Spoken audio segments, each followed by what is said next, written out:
Welcome to the FilmGamer podcast, season 6, episode 3, number 66 overall. I'm going to go fast and loose with this one, starting with the box office game. It has been a month and a half since I saw you mid-April, an era which I will reveal to you at the end of the season, because I never really know when they start and end. I just kind of go by feeling. This weekend, Michael delivered Michael Jackson, the movie. Uh, Reviews wise, no. Cinematically, no. But it is made by people who know how to make movies, who decide to make entertainment.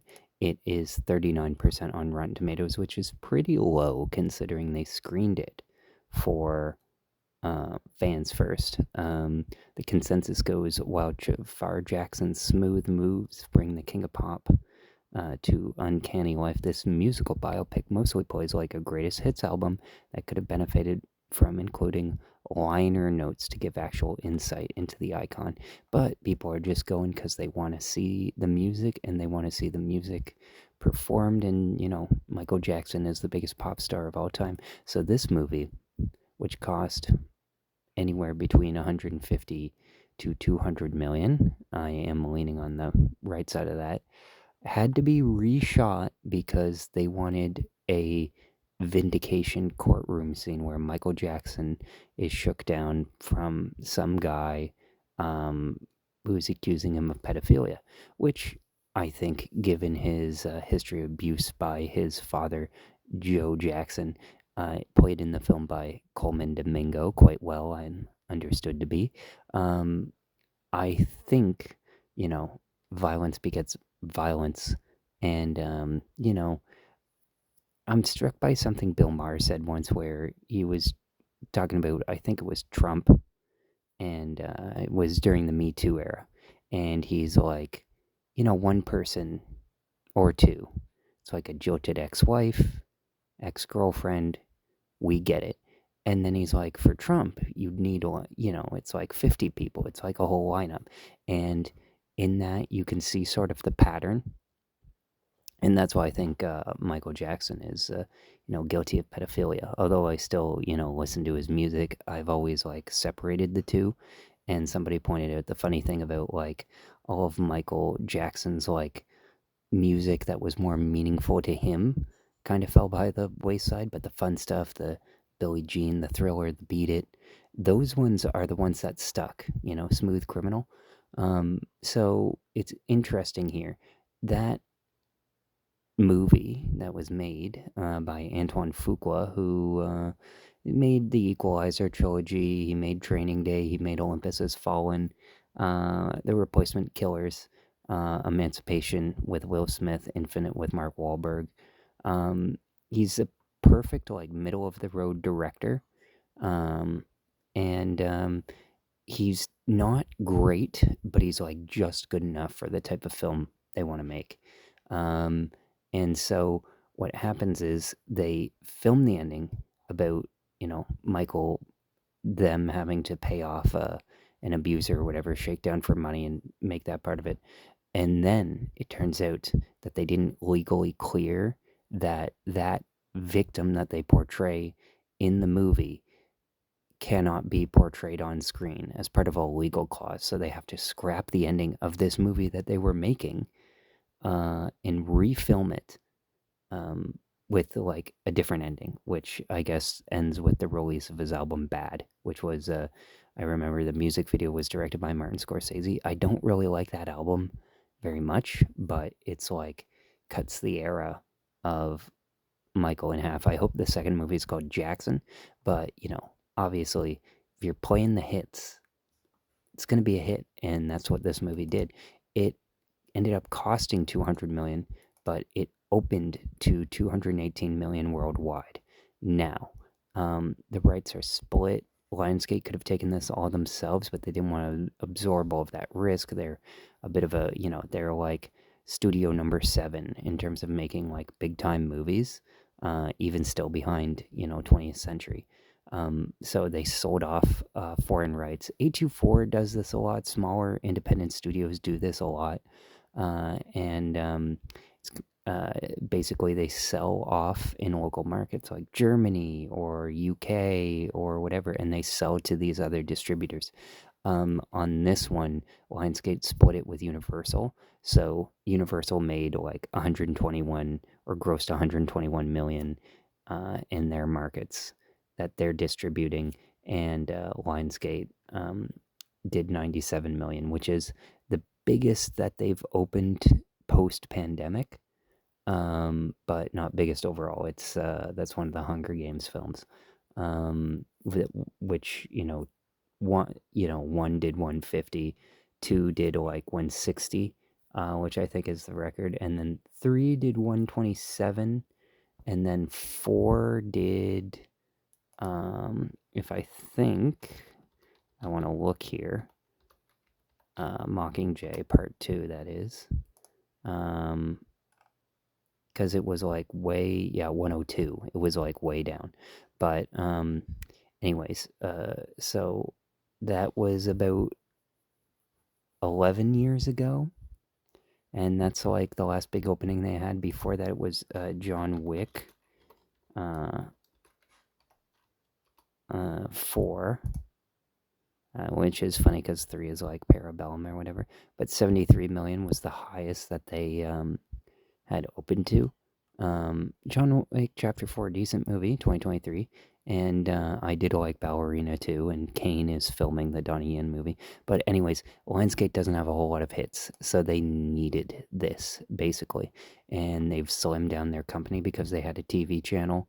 And I know everybody wants to be big and stuff like that, but one of the smart things that Fox did was Rupert Murdoch, the shrewd guy he is, even though he's responsible for, half of the fake news out there by Fox, he decided to slim down the company about 10 years ago when he sold to Disney. And what happened was their footprint got drastically smaller. They like trimmed the fat while, it's like he saw the horizon, and he trimmed the fat, sold to Disney, made a lot of profit, and then just cut it down into like very focused divisions of like, okay, here's like newsprint and Fox Media and sports, and and that's it. And then the rest of the fat went to them. That's honestly, when you're a more focused company, you're can be a lot more focused. So it worked out for them. Lionsgate doing the same thing. They've been wanting to be bought for a really long time, but the problem is that they have, in terms of franchises and intellectual property, not a whole lot. Saw they came out with, but that got sold back to James Wan and Blumhouse and Atomic Monster.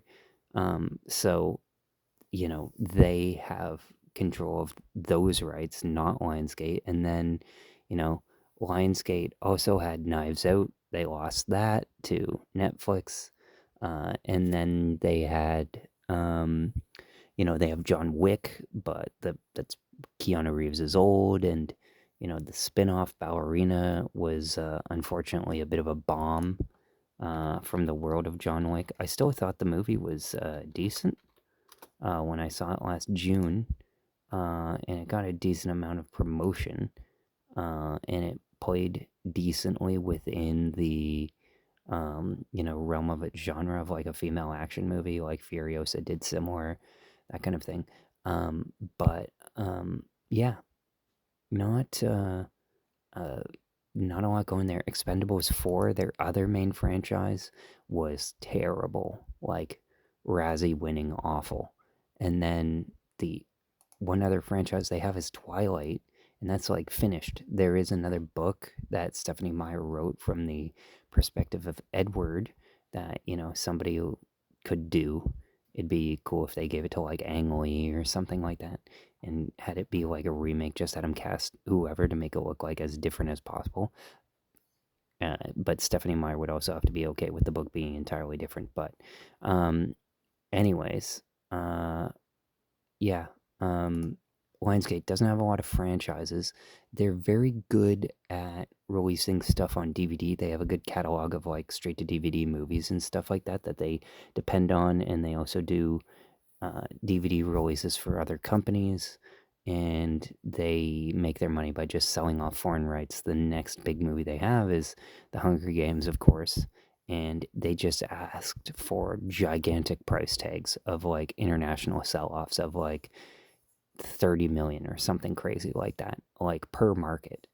And it's like, okay, well, what do you know, the last movie in that franchise, Ballad of Songbirds and Snakes, was like okay. Like it got okay reviews and it did okay in terms of gross. It cost 100 million, made 166, 360 worldwide, opened to 44, which was again less than half of the last Hunger Games. So I don't know if they can get the next one to 60 if they confidently promote it, but that gets a little easier now because they have Michael and they hadn't had a hit in a while. So good for them, I suppose. I don't think it hurts, the movies. You have to kind of traditionally look at movies as like, art and fun first. And then secondly, you kind of reckon with the Scorsese of it all of like, did this teach everybody to become gangsters? Did this teach everybody to become finance bros? Um, is this troublesome? I don't know, but you can go to it from there. Number two is the Super Mario Galaxy movie, series which I guess was expected to do more, but uh, didn't do as much as the first one, and then has since been dropping like a rock. It's at like 385 million, which is a lot of money for something that cost 110 million plus, 150 million marketing or whatever. But um, internationally. Uh, it also did well. It's up to 831 worldwide. The first movie, for reference, was like huge. It did 1.3 billion, half a billion domestically, 785 internationally. This one, is like so far 200 million short, and where it's going to end up, um, it's like maybe if it stabilizes, it'll get another 100 million, but it'll be like 100 million less than the last movie. Um, and it'll be a drop off similar to the Avatar movies because it's not reviewed well. Like people describe this as like a key jingling movie, and it's like these are people, of course, who grew up with Mario, like the mainline 64 Mario games, and they're like, man, like when I say there's no plot, there's really no plot, and it's not even anything resembling a joke. And for somebody like me who likes Mario, who thought the first movie was like tolerable, it's odd to me that like they flopped so hard. The creator of Mario was like, I don't understand why they got a, you know, worse reviews because I thought, they'd be on our side this time. And it's like, no, it's just like odd. They're a game maker.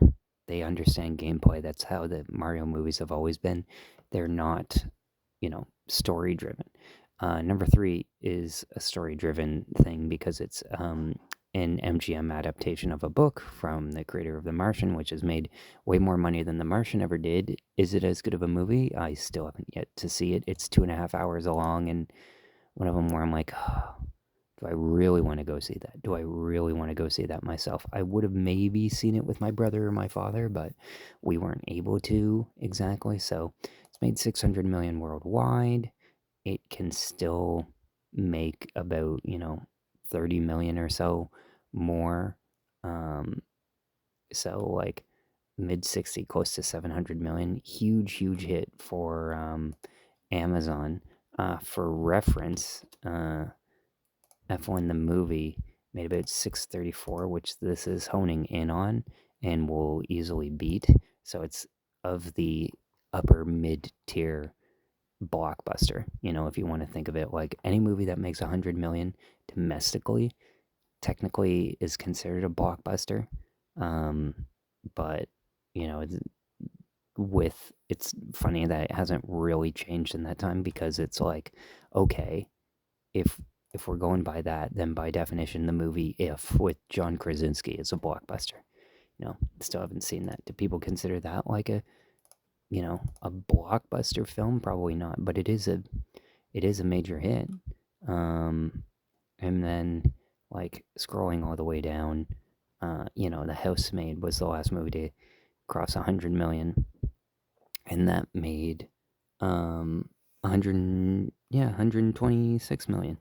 So it was like a big hit. I still haven't seen it. It's on Crave. I will see it. I'll probably see it before my next episode. How about that? It made 399 worldwide. That's huge. That's like 3 big hits for Seyfried, and then like a second for Sydney Sweeney, who's back on in Euphoria season 3, airing now. Anyways, so yeah, that's a bit of a gross lesson for you. Number 4 is Lee Cronin's The Mummy, which is something that was able to adapt, I guess, the Mummy series from Universal.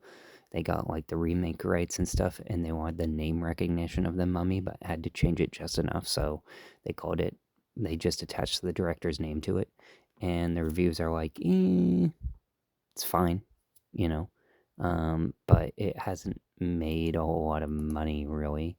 If I look at how much the movie cost, I think it was like 20 million, or around there, 22 million, and it's made 65 million worldwide, so it's already like a profit deal. Made more money than the last Mummy movie, which made 400 million worldwide, 80 million domestic, which Tom Cruise pushed it to. Biggest opening of his career worldwide at the time. And it's like, yeah, they just like costly reshoots, paid Tom Cruise a bunch of money, and spent a whole lot on marketing. So no amount of movies for how terrible that movie was, despite getting to 400 million, would make it money. So, go cheap when you can. Don't hire big stars unless you're gonna use their stardom in an important way. Number 5 is a movie I saw in theaters, The Drama. I'll get to that in a bit, but that's crossed 100 million worldwide. And I would say this to me, because she was also in Challengers, which was like over expensive. Not sure if that made any money, and didn't love that movie. It was like, okay. But going from that to this, it's like Zendaya gets it, and I would say that she's like a star. She's somebody who your parents know, even if they don't follow movies. And people go and see this movie because she's in it.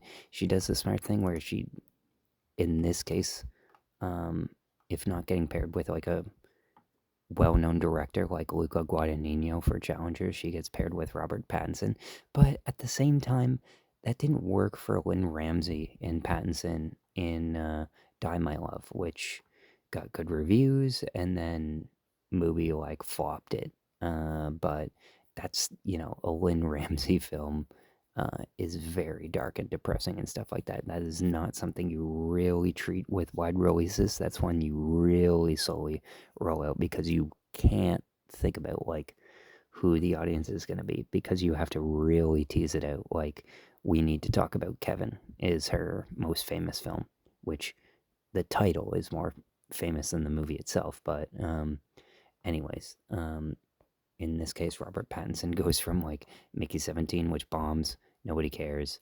Die My Love bombs, nobody cares.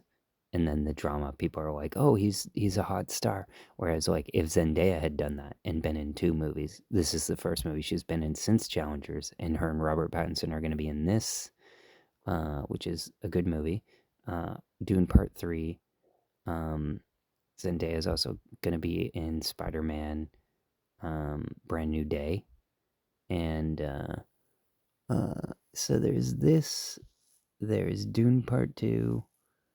She's in possibly Avengers Doomsday. We don't know. I mean, they're throwing everything but the kitchen sink in there. And I'm trying to think and they're also both in the Odyssey, because like everybody's in the Odyssey. So, cool. So yeah, they're in 3 movies together this year. Moving on. Where are we at here? We are at number 6, Hoppers. The new Pixar movie got good reviews, 164 million, hanging in there, 370 worldwide. Not huge numbers, but like good. Not in Pixar's heyday. Like like, this to me was a tough sell, and I didn't think that the um, you know, it's selling because it's a good movie, but I didn't think, and it opened well because they put in enough, cutesy kid stuff, but it didn't appeal to me at all, and it looked like a ripoff of Avatar, and the visual style didn't interest me that much. So, you know, um, that's how it is. Um, moving on, because I'll review that at a later time when I see it eventually. Number 7, You, Me, and Tuscany. Um, a rom com where people are like, it's good enough, I guess. Um, I find rom coms are insanely curve graded because, like, to me, the standards are so low. They depend so much on convention and don't require a whole lot of style to them. Like, the things that matter to me in a rom com are casting, which matters in every movie, soundtrack, production design. Those are the three. And in this one, it's like production design is apparently like very ornate, but it's lit indifferently. And the script is like very, very boilerplate.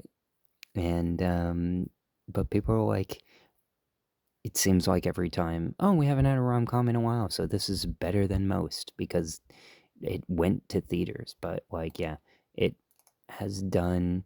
It's hard to know because it's like made 20 million. It's by a major distributor. Um, but if I were to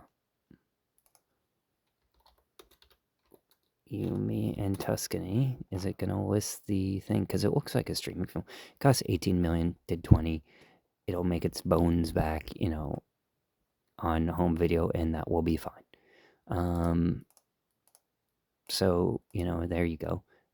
Over Your Dead Body is a remake of a cabin movie uh, that came out on Netflix with Numi Rapace, and let me just see here. Because I want to get it right. Uh, it stars Jason Segel, and yeah, the Tommy Wirkola movie with Axel Henny and Numi Rapace. Um, I saw it on Netflix. It came out in 2021, so it's kind of funny that they got like a similar director to do it. I guess not. This is the guy who directed. Uh, oh, he's a comedy director. So who am I confusing him with as a director? I am confusing it with um, Mary Hellender. Um, because he did both. Yeah. Yeah. Okay. Do. Didn't do super well, by the way. Um, did less than its budget, Sisu 2, that is.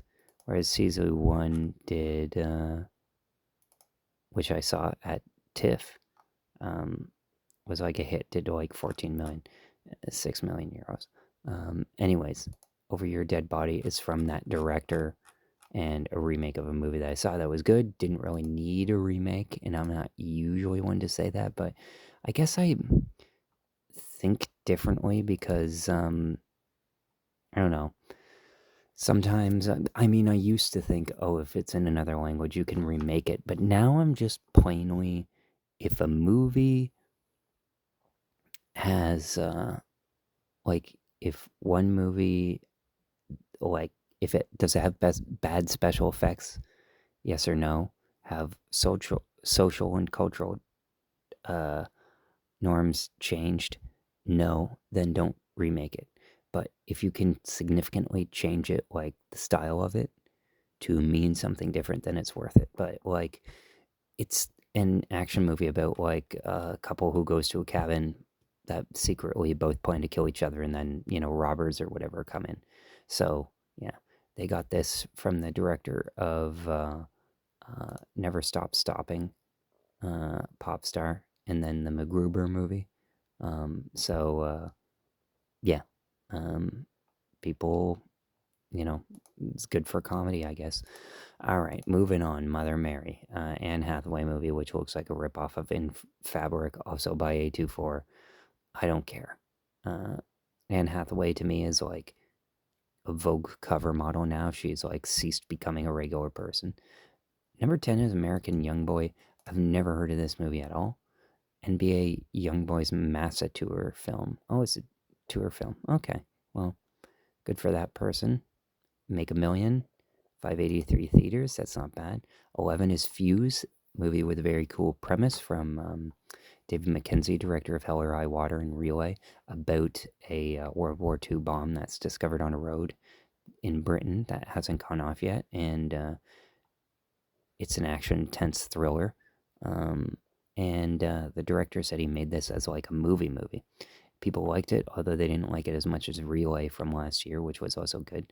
I've been trying to see both of those movies, but they haven't like shown up on any streaming services because streaming services are like kind of wasting your money now if you think about it. Like you are better off not paying for any streaming services and then just getting good movies. So if I look at Relay here, because that movie's been out, like that movie was made in like 2024, and it's not showing up. But yeah, and then 12 is the Bob Odenkirk movie Normal, and then I Swear, where the guy swore the N word at that British show, and then Desert Warrior, that is a vertical released movie in just over 1,000 theaters. It stars Anthony Mackie. It's from Rupert Wyatt, who's a director that I admire. Um, not the best reviews, but whatever. Then you have going down the line, the Christopher is the new Soderbergh movie. People, yawned at it. Exit 8, um, a sort of Backrooms esque game, also based on a video game, also by this one's by Neon. And yeah, it's kind of like a mirror movie to Backrooms, but also like very well reviewed. If we look at the reviews for Exit 8, it's an existential horror about a guy stuck in one place that's causing him to be in a loop. It's sort of like Keanu Reeves as Neo in Matrix 3, the beginning of Matrix 3, I think. But yeah, critics' consensus 93%. 86% popcorn. That says an unsettling maze navigated with finesse by director Genki Kawamura. Exit 8 is a video game adaptation rendered with existential dread and stylistic sophistication, which makes it the best reviewed video game adaptation of all time. Um, cool. Cool. But what's funny to me with a lot of video game adaptations now that we're getting into is because a lot of people believe that following the comic book slowdown and whatnot, that video games are the next big medium for IP exploitation, which is like fine, even though there's like a Colleen Hoover, Frida McFadden book being adapted for women every week, like Reminders of Him, number 19 here, 48 million, not that bad. 87 million total. If I go to here, Reminders of Him, it cost 25 mil. So, good stuff. Is it a good movie? Probably not, but neither was the last one. 57% adapted with admirable restraint, they said.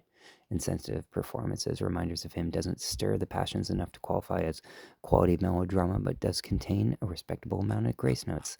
Okay, that tells me absolutely nothing, but cool beans enough. Moving on to my Letterboxd. I'll fill in a bit of my. There isn't really a whole lot to fill in on my life since I'm in the same situation I was before, injured, and that I have been reviewing movies a lot more. I reviewed Roommates and Balls Up, and I believe last time we spoke, it was Mile End Kicks.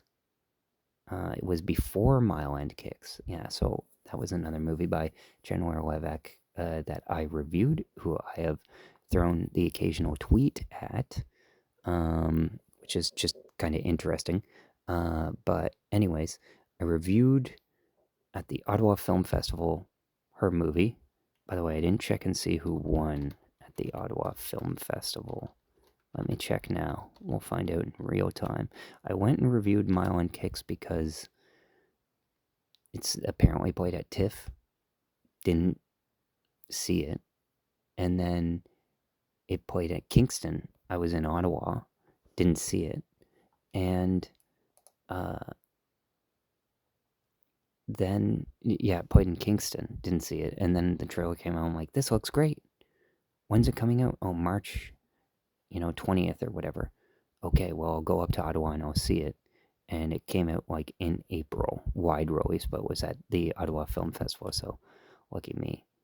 So, is it going to show A Sad and Beautiful World?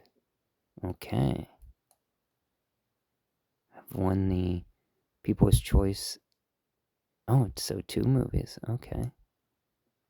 Set in Beirut, Sad and Beautiful World traces the intertwined lives of childhood friends whose youthful affection is Okay, yeah, so Romeo and Juliet, big friggin' whoop. Plus past lives, great. Elegantly crafted. I wonder if it looks good. And then, this must be the Oscar Peterson one, the second one. Jazz Infernal, Immigration Grief, Legacy. It was already at TIFF, yeah. Or it was named Canada's Top 10, yeah. 26, it won the Short Film Award. Oh, I see. Honorable mentions include Primavera, which I've heard of. The track, yeah. Cool. Honorable mentions include neither the ones that I saw, but cool enough. Yeah. Is there going to be a trailer for this, do you think? Probably not. Do.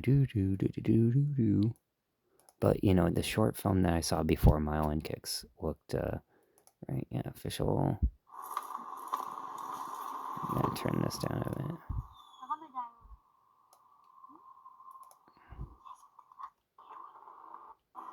Man, this looks like so... Like, they know how to photograph. There's so many different lighting styles in this.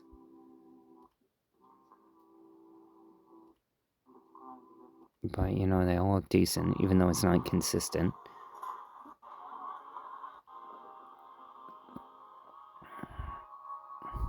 I have to say there are very few people who look good with just mustaches. It just seems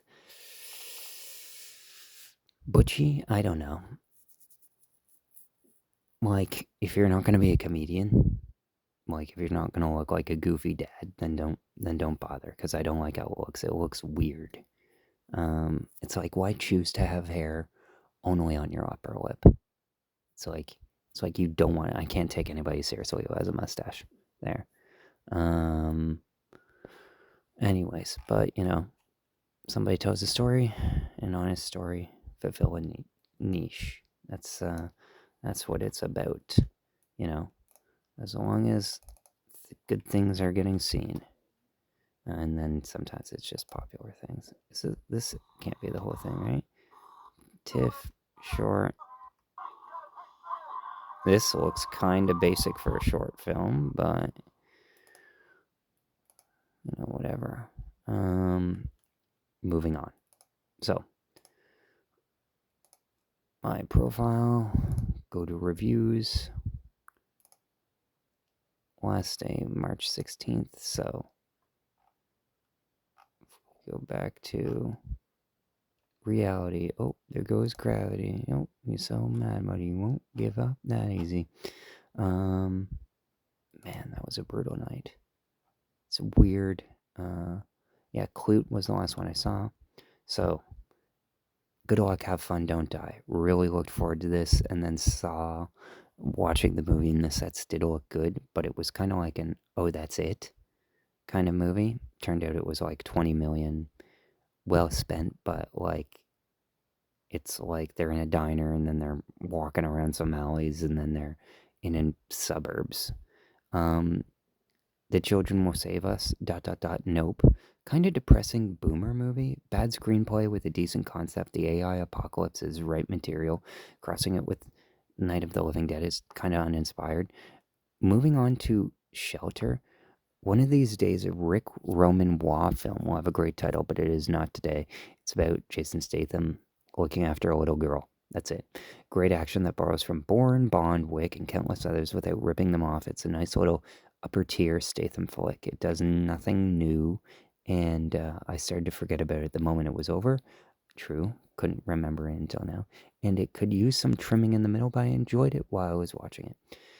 Now on to a 4-star film, Sneakers, 1992. Robert Redford, about basically like infiltrator who's test security systems. They're all guys in like their 40s. It's a really fun movie about a bunch of 40-something hackers that does absolutely nothing new in terms of plot, but has great cinematography, really involving sweeping camera moves that don't draw attention to themselves. This is an important thing that I cannot stress enough. The camera should be invisible. Movies should be felt. You shouldn't be thinking about like what fancy moves the camera is doing, because it takes away from like the story, and it's just like really hacky because it it feels imperfect, and then it's like messing up too much when you go that long.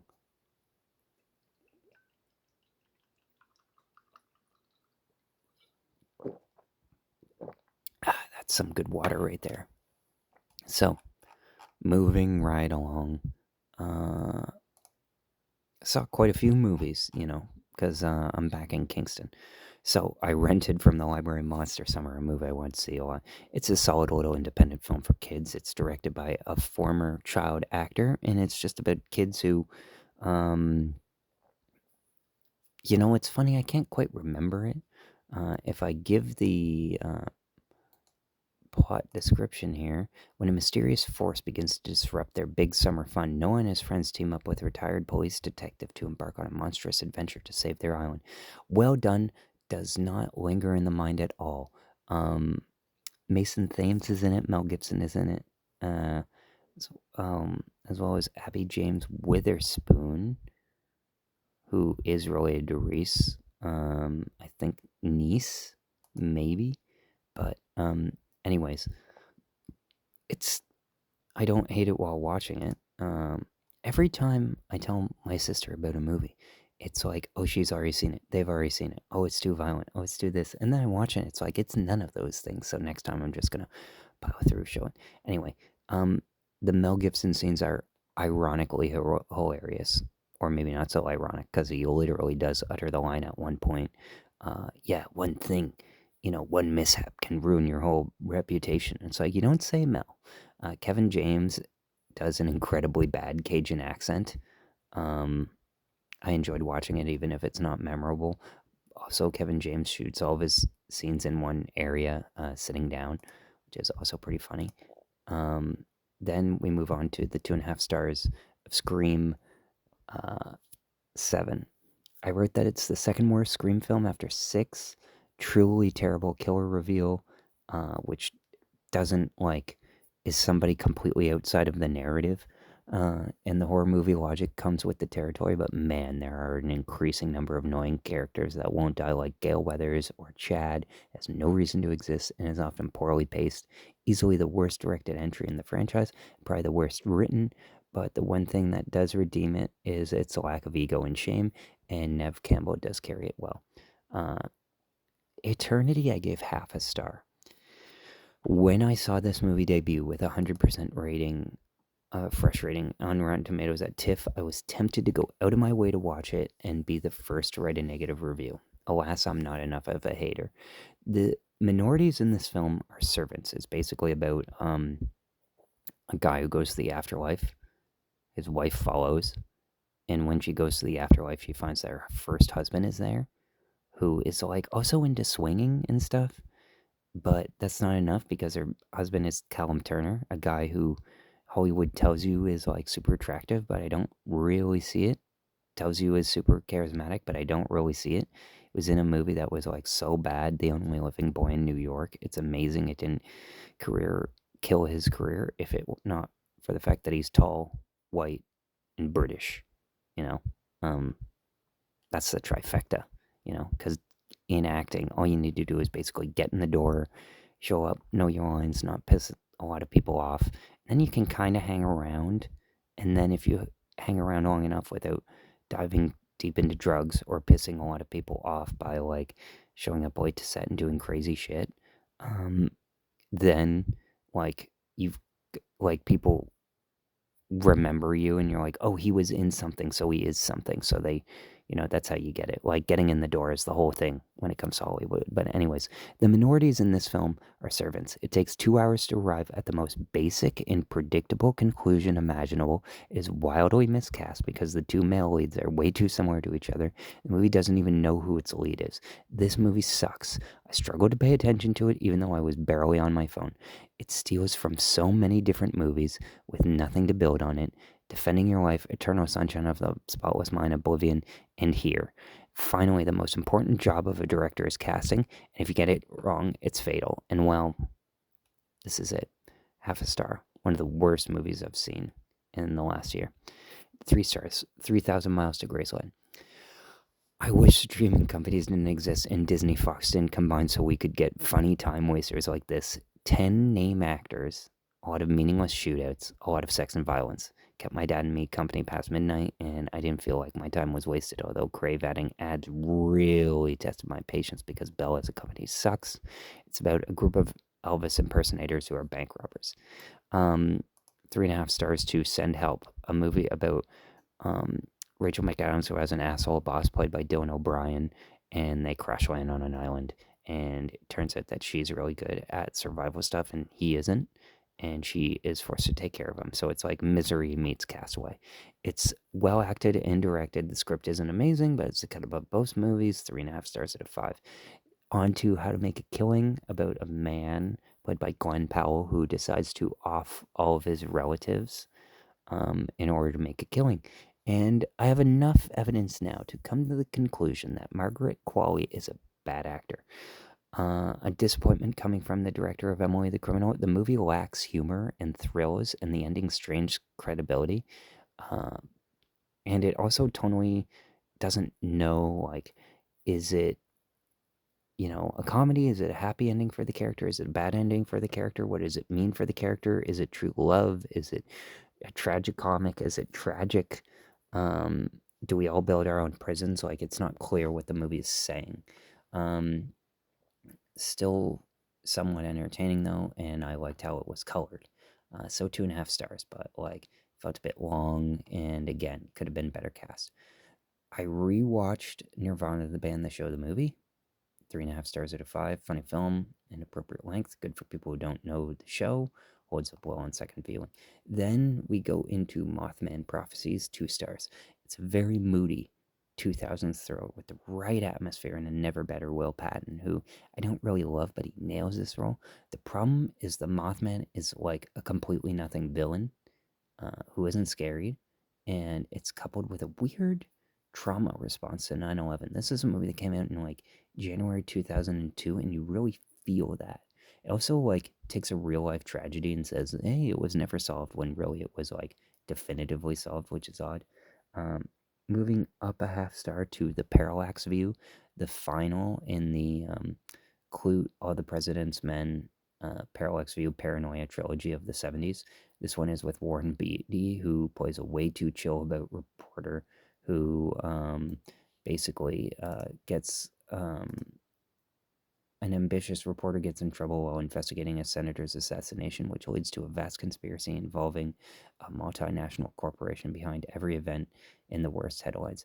It's a hard to follow plot, but the cinematography is so grand, and the character is so enveloped in like these gigantic looking scenes that are so visually sumptuous that like it's visually very memorable. And there's a brainwashing scene in the middle where they play the brainwashing video to you, the viewer, that goes on way longer than is like comfortable. um so I wrote like, Warren Beatty is way too chill about all this conspiracy business. It looks good, but I've seen better in its time, and since I did enjoy Clute a bit more. So I ranked it All the President's Men, then Clute, then this. Um, Moving on to London Calling, a movie that I watched like part of, waited a long time for, and then finished. Um, Everybody does what they can, but none can elevate the mediocre script. It's okay, but feels way too slight and isn't about much. And then we move on to Avatar Fire and Ash, 1.5 stars. $400 million, and it goes all in on a white guy with dreads. Spider and Kiri are basically brother and sister, and they begin a romantic relationship. It's a testament to the Sully clan that I was actually grossed out by their relationship. Um, though they got a Luke and Leia thing going on. Kiri is like the daughter clone of like Sigourney Weaver's character, and Spider is like, again, not related really. They don't know whose mom is. So she doesn't have a dad. He doesn't really have a mom much. She was like a battle mage or whatever.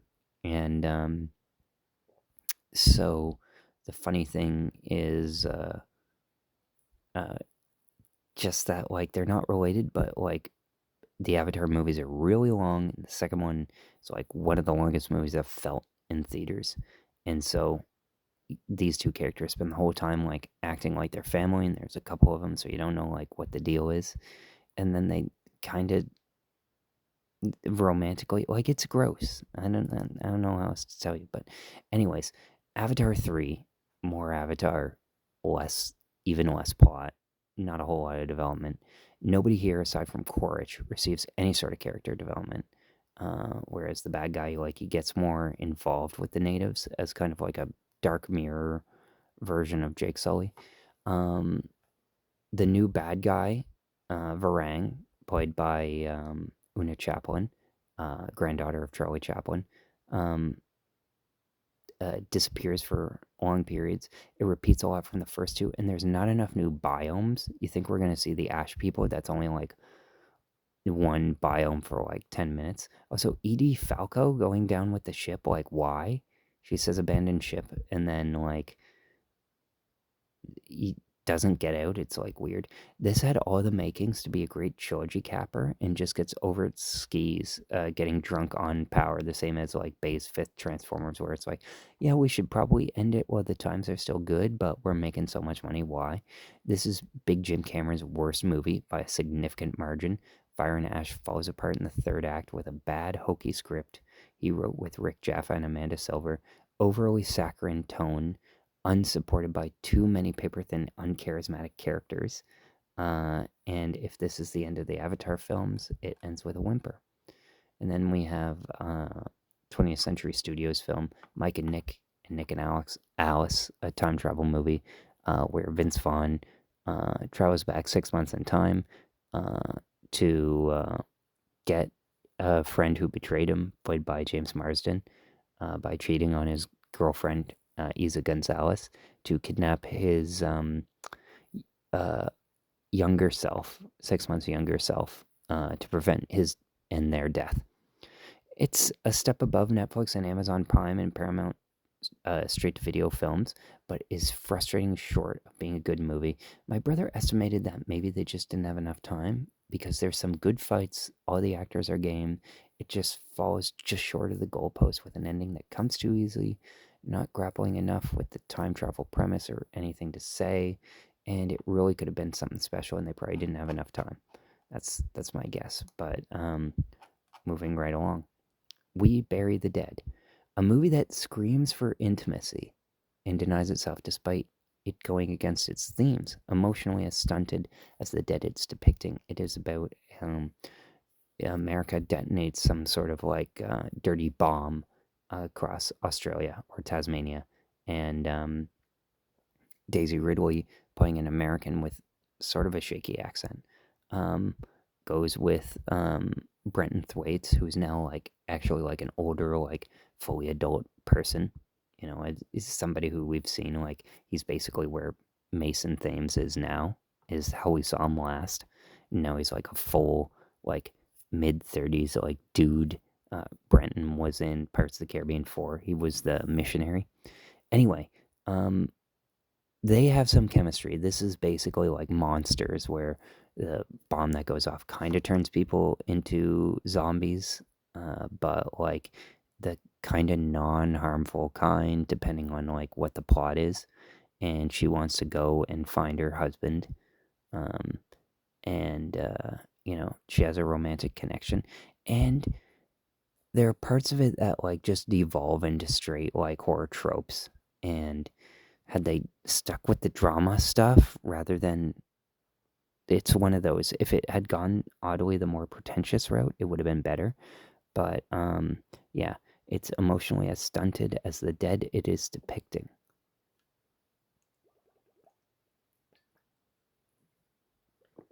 Go watch Monsters. Okay. No Country for Old Men. This is my second time watching it. First time was in 19 years ago. And I said benefits on rewatch from a decade of YouTube explanation videos. This is a movie whose trailer is great, explains the plot super well. Basically, a guy finds a suitcase full of money, and another guy is chasing him because he's had to get that money back. And the sheriff, who knows the money is part of a drug deal, is also chasing them. So it's like a three-way chase, but makes some unconventional choices. It is very well edited, very well acted with Tommy Lee Jones, Josh Brolin, and Javier Bardem. And it's thematically extremely rich and strong, and obviously one of the Coen brothers' best. It also invented a silenced shotgun, which is cool, and that was one of the first things where I'm like, oh, you can do that? You can just make stuff up? So, yeah. Moving on, the drama. I thought I would have had a deeper review for this, but it's just like Zendaya quote, "Is it me? Am I the drama?" Robert Pattinson, hand on neck, shrugging. This is a movie about a couple who are getting married, and they do like a drunk confessional to each other with two other friends of theirs, and everybody says something, meaningless depending on how you thought, that nobody cares about, and then Zendaya says something that shifts the drama around. That, this is a spoiler alert for the drama for like the 10 of you that listen to it, that she was on the verge of going through with a school shooting. And she gets like attacked in the friend group for that and ostracized, and like Pattinson, who's like hemming and hawing, has like no backbone. Like it re-triggers how he thinks about her and their relationship. And he's just so wishy-washy that like it's the weekend before the wedding and he doesn't know what to do. So it's actually like, I'd say it's a comedy. And I wouldn't, it's kind of anti-romantic, but yeah. People are like, oh no, this is like a drama and stuff like that, and people are going to be upset because it's marketed like a rom-com. To me, it's marketed as the movie it is. Like, it's basically a drama about two people getting married. It does end with a wedding, so it's a comedy, but like, yeah, I don't strand in genre convention. Rom-coms are like the most mislabeled genre of movies because like people love the idea of rom-coms, and there really aren't a lot of them, a lot of high quality ones, uh, and they're hard to write. So anything that's like a rom-dram gets labeled as a rom-com, like Materialists, or this and stuff like that, when really they're just like romance. So like romance is the genre, rom-com is a subgenre. Anyways, moving on. Duel. Visually versatile, but overstretched in plot. It's just basically about a guy on his way home who encounters a big rig truck that gets in his way, tries to run him off the road. Would have liked to see the truck explode, but that was a deliberate choice by young Steven Spielberg, who was like mid-20s, early mid-20s, the time doing this movie. 46, 56, 66. Yeah, it was like 24, 23. Shot it in like a week and went over by like 3 days. But visually, like incredibly versatile. But like, yeah, it goes on too long. But that was like the theatrical version.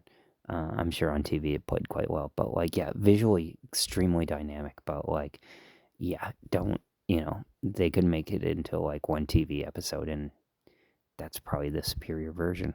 Although, some people, you know, mess around with it. So, you know what? Maybe I should edit that as an exercise. Ooh, that'd be interesting. Anyways, um, moving on to Christopher Borgley, who did the drama, another film of his that I watched. Um, in need of an ending, but it's a fun early 20s gem that really captures like what life was like socially around 2022, of like we're sort of out of COVID, but stuff's getting reoriented and stuff. Yeah. Um Worth a watch if you catch it. Sick of myself. Um then it's about a woman who's like an influencer, and she has a rivalry with her boyfriend, and she decides to make herself sick for attention. Um, All the Empty Rooms. This is a short film that won the Oscar. All it is a guy photographing empty rooms of kids who died, and it's like a human interest piece. And I wrote like, is every Oscar-winning short just like a gimmick now? Um, that one with the singers, which is like another thing where I'm kind of like, okay, it's playing for the heart. There's not actually a lot of craft in these short films, but anyways, something I gave the same rating: Return to Silent Hill. Not as boring as the first one, uh, but which Christopher Gahn's also directed, but far from as beautiful in terms of production design, or as involving. Like, it's made way cheaper. It misses its chance to layer the town of Silent Hill into the storyline better. I think that probably works better in the game, but I'm not sure. Gonna have to edit this review because I have a typo. Is it gonna let me do it? Apply as film, edit, or delete the review. And then I wrote, I suppose Konami is happy given the thrifty cost, and it does not outshine the game. True dat. Yeah. Yeah, I still haven't played Silent Hill 2 or the remake, but I did play Shattered Memories. Jeremy Irvine does all he can. For whatever reason, they don't give him the hair color of the original character, which is like one of the main decisions of, like, I guess Christopher Gahn's like doesn't watch the doesn't watch it much. But yeah, moving on, about the Bride and Frankenstein. So many things do not work in this Bonnie and Clyde ripoff, but I'm still excited to see what Joan Hall does next. Couple of interesting ideas, but it goes on too long. Doesn't, like, Christian Bale is better. Jessie Buckley is like another good actor, but like is miscast. She's basically playing, Helena Bonham Carter, or something that would be well played by um, Olivia Colman. And it's just reeks of like theater kid energy, where she's just kind of like, look at how wacky I am, and it's like a boring person's idea of wacky. Like, it's funny to me that, like, Buckley, I guess she's like figuring out her career, and you get like a $90 million movie or Steven Spielberg produced film, you're smart enough to take it regardless. But it's like completely the opposite of what she does well. Like, she's not good at going big. She's like a subtle actor. But she's an Oscar-winning actor, so what do you do? Runaway Train. Eric Roberts' accent seems like inconsistent. He's like a Southerner, I think, as does Voight's makeup. This is a movie about two convicts who escape on a runaway train when the conductor has like a heart attack and they can't stop it. The lack of a payoff for the ending does soften the impact, but you see how Tony Scott ripped this off to better effect in Unstoppable and Bong Joon-ho for Snowpiercer. But it does have loads of entertainment. And it's based on a script by Akira Kurosawa. So, dynamite premise. I rewatched Rental Family. 4 stars still, just because I wrote American shows up, changes the rules, severely jeopardizes a stable and thriving business, gets bailout, scolds everyone else, then leaves. Absolute cinema. This is well done, but the scenes upon rewatch feel like vignettes. They don't connect super strongly. the story is very conventional, although I still agree it's by design. It lessens the impact. I see why it didn't take off more, but I still enjoy parts of it, and I think Hikari will make better stuff going forward. Balls up. I thought I reviewed this already. It's bad, is what I wrote. And then I actually reviewed it more significantly, uh, along with Roommates, where I just wrote, and they were roommates. But I reviewed both of these along with Mile End Kicks for Flickering Myth, which is cool. I got paid for that, and then I thought I might get paid to write a review of Apex, and then that turned out that, guess what? Somebody already reviewed it and they forgot to put it up, so that's a bummer. But yeah, I'll invoice that or something like that. Anyways, is that the last two that I put on there? Yes. So I'm gonna log Apex now, and because I'm just working on the review, and I said enjoyable enough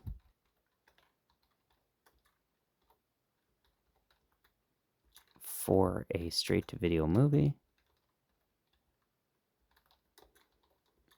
That's my rebellion against Netflix. It's a straight-to-video movie. Yeah.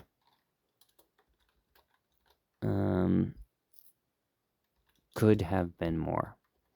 This is a movie that has an Academy Award nominated cinematographer, it has an Academy Award winner lead. It has a more than capable director who always he knows his weight class and stuff like that, but never goes higher. I think here I'll do 2.5. Yeah. And Netflix. Bang. And that's it. So, getting down to it, obviously this I'll put up somehow. I can close that. This I can close because I'm dealing with in this. This I can close because of that. Yarn story, make meme, yes, share. Okay, is it gonna let me though, save video frame as? Yeah. This is gonna work. Video frame 112, save. Click on it. Photos. Yeah. I think that works. Yeah. What if I do this? What if I save this frame?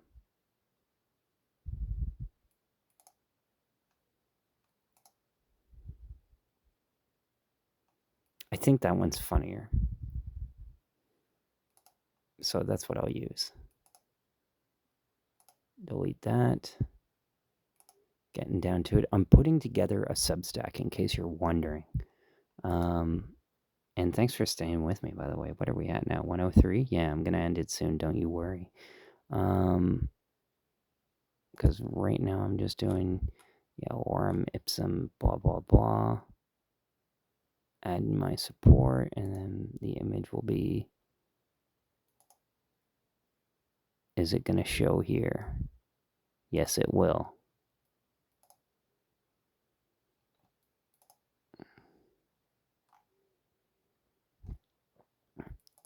Let me put this in the middle. Take it to the limit. I mean, that's as best. That's as good as I can get. Yeah. So I'm doing the Substack thing. Okay. I mean, yeah. Close. Do that later.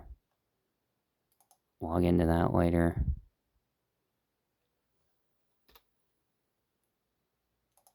Doing that. Doing this. Adding a period. Seems good to me.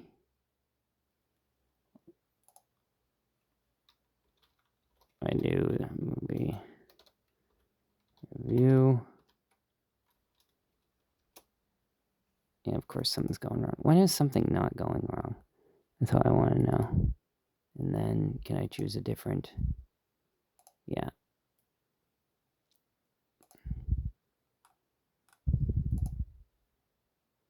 Yeah.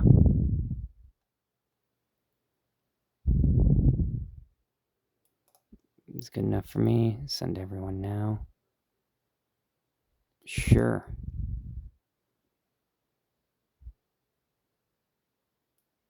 Sure. So I'm adding a Substack before I even get to everything else. Oh, yeah.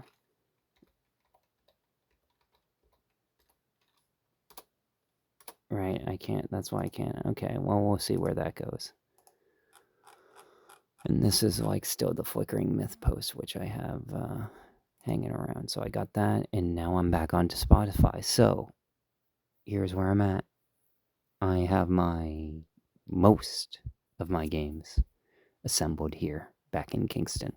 I have the intention to play through Zelda, and then I want to read Watership Down, even though I haven't started. I only have 7 days. I'm being accused of not returning Life is Strange, which is very annoying because I dropped it off at the desk and the librarian was very shitty. And now they aren't taking it off my account, even though I'm like, on April 14th at like 8:30 p.m., I was in here, check the security tape.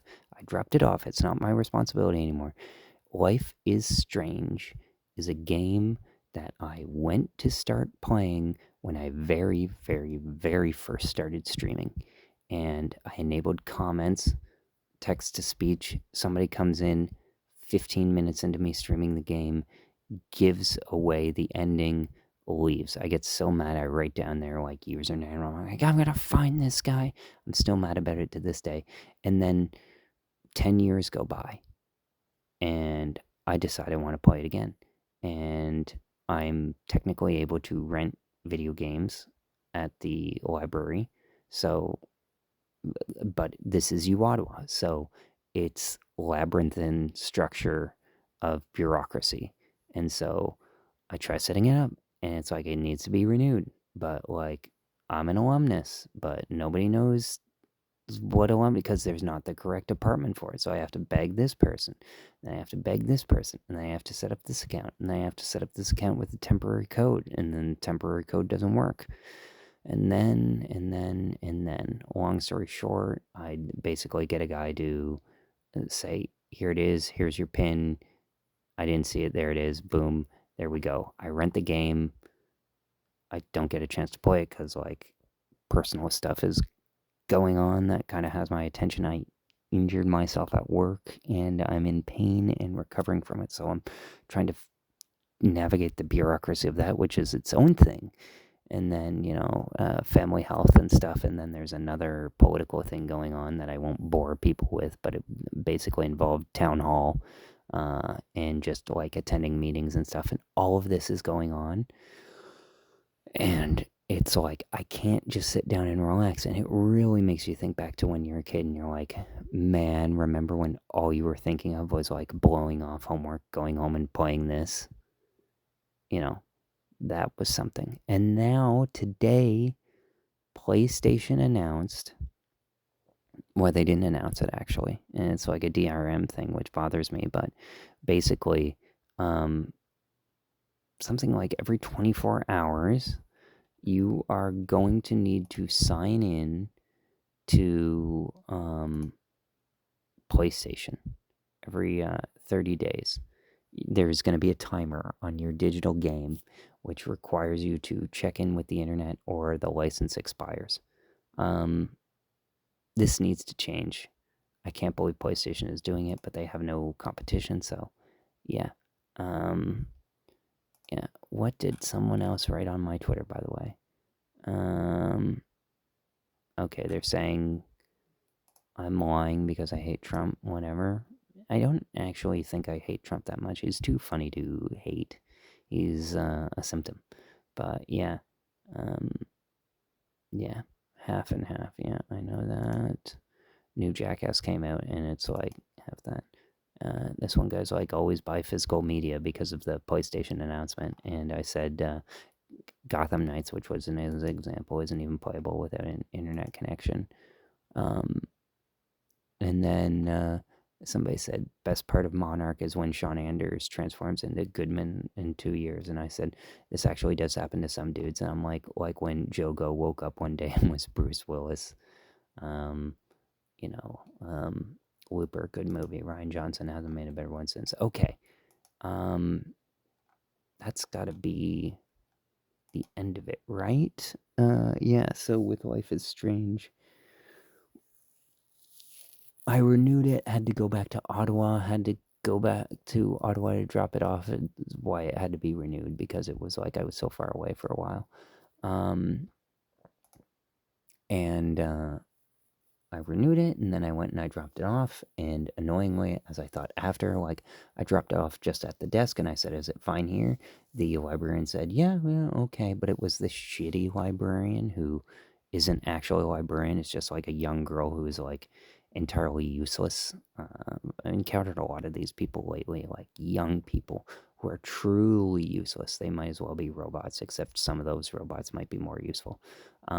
And I drop it off. She's busy talking to some guy or whatever. And she's like, yeah, it's fine. Leave it there. Doesn't end up checking it out. It's still on my account. Now the game is lost. And it's like $120. And the guy said to me, hey, we've done the right thing. We've renewed it until February 2027 for you. And it's like, I dropped it off in your possession. It is no longer in my possession. You cannot hold me accountable for this. Here's the friggin' check the security tape on this. But it's annoying because this lady screwed me over once before where I just need the print off of a sheet, which any adult would have done. I call people who are older than me adults, I guess, or people with kids. Um, and because they have like responsibilities and are way more pragmatic. Um, whereas like young people don't have the social experience, COVID and whatnot, turn them into psychopaths on screens and stuff like that. So, anyways, that's definitely who this girl is. And, like, she didn't sign me out of the game. So now I might get charged $125 for a Life is Strange game because I dropped it off at the library and they didn't. And that was after, like, 2 days plus more of, like, trying to get my library credentials, and the one guy that I'm battling with is a guy who was nice to me. So like it's frustrating. I'm not battling with him. I just suggested like do this, but it's like annoying of like go through all this effort for this game, which I haven't even completed yet. Um, so like that girl who was forced by her boyfriend to watch There Will Be Blood and then renewed it for The Guardian or whatever. It was a well written piece, but it was just kind of like, okay, you're too much of a hater. And I still really want to play the game in this case. So I don't know what the deal is, but you know what the deal is when you come back to episode 6, 7. Yes. And I promise to review this before the Backrooms comes out for season 6, episode 4.